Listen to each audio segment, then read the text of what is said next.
कोल्हापुरातील राजर्षी शाहू स्मारक भवनात महाराष्ट्र राज्य श्रमिक बांधकाम कामगार कृती समितीच्या वतीनं निर्धार मेळावा आयोजित करण्यात आला होता।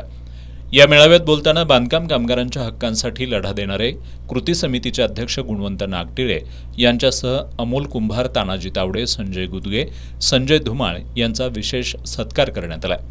यावेळी बोलताना गुणवंत नागटिळे यांनी कृती समिती कामगारांच्या हक्कांसाठी कायम संघर्षरत असून कामगारांनी या लढ्यामध्ये योगदान द्यावं असं आवाहन केलं। या मेळाव्यात बांधकाम कामगारांच्या 1ली ते 10वी पर्यंतच्या मुलांना टॅब आणि उच्च शिक्षण घेणाऱ्या मुलांना मोफत लॅपटॉप देण्यात यावेत। बांधकाम कामगार कल्याणकारी मंडळावर कृती समितीच्या प्रतिनिधीची नेमणूक करावी। घरकुल अनुदान तात्काळ सुरू करावं। कामगारांना वैद्यकीय लाभ घेण्यासाठी नोंदणी ॲक्टिव्ह करण्याची अट रद्द करावी। मयत बांधकाम कामगारांच्या वारसांसाठीच्या योजनांकरता स्वतंत्र पोर्टल तयार करावं, अशा मागण्यांचे ठराव करण्यात आले।